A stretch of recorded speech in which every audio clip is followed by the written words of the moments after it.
Shalom Godly Family yang terkasih. Mari kembali kita nikmati teh hangat, teduhkan hati, hadirkan semangat. Pembacaan kita pada hari ini dari Matius pasal 15 ayat 28. Maka Yesus menjawab dan berkata kepadanya, "Hai ibu, besar imanmu.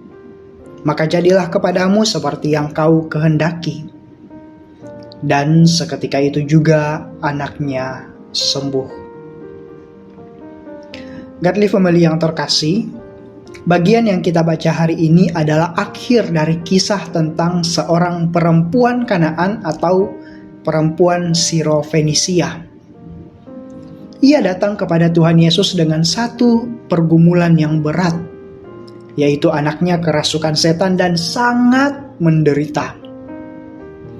Dalam keputusasaan ia berseru, "Tuhan, Anak Daud, kasihanilah aku."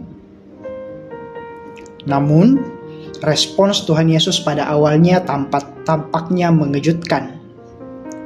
Ia seolah-olah mendiamkan perempuan itu. Bahkan murid-murid meminta agar perempuan itu disuruh pergi saja.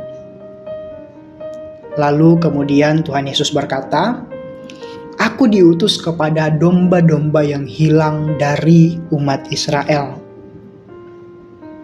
Nah, perempuan ini memang bukan orang Israel. Ia berasal dari bangsa lain. Karena itu, secara posisi ia tidak termasuk dalam umat perjanjian pada waktu itu. Tuhan Yesus kemudian berkata lagi, "Tidak patut mengambil roti yang disediakan bagi anak-anak dan melemparkannya kepada anjing."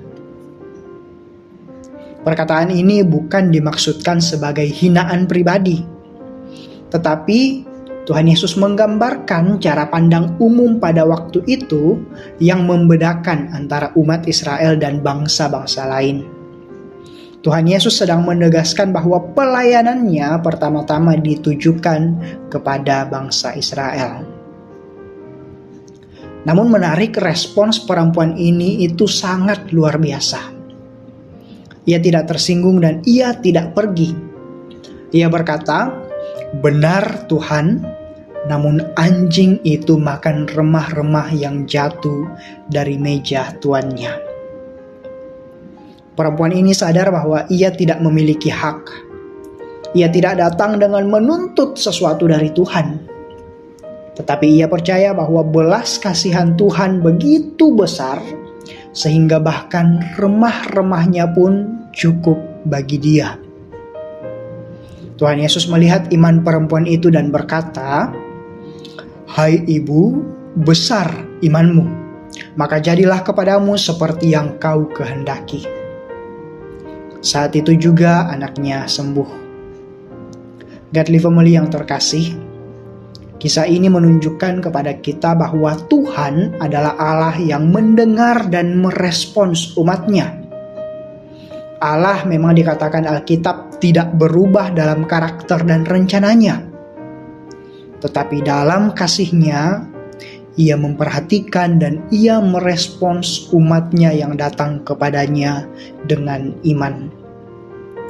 Karena itu, doa-doa yang kita naikkan kepada Tuhan bukanlah doa yang sia-sia.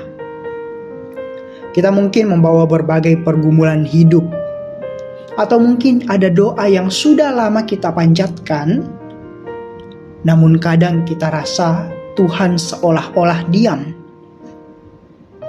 Tetapi firman Tuhan hari ini mengingatkan kembali kepada kita untuk tetap datang kepadanya dengan iman seperti perempuan Kanaan itu. Percaya bahwa Tuhan mendengar, memperhatikan dan merespons umatnya sesuai dengan kehendaknya. Karena itu Tuhan Yesus berkata juga dalam Matius 7 ayat 7, "Mintalah maka akan diberikan kepadamu, carilah maka kamu akan mendapat, ketoklah maka pintu akan dibukakan bagimu." Kiranya kita terus datang kepada Tuhan dengan iman, percaya bahwa belas kasih-Nya selalu cukup bagi kita. Mari kita berdoa. Ya Tuhan, ajarkan kami untuk senantiasa datang kepadamu. Dengan kerendahan hati kami mohon belas kasih-Mu. Dan dalam iman kami yakini bahwa Engkau Allah yang selalu mendengar setiap doa, keluhan, bahkan pergumulan kami. Jawablah doa kami, berkaryalah ya Bapa, sesuai hikmat-Mu yang mendatangkan kebaikan untuk kami. Dalam nama Tuhan Yesus Kristus kami berdoa. Amin.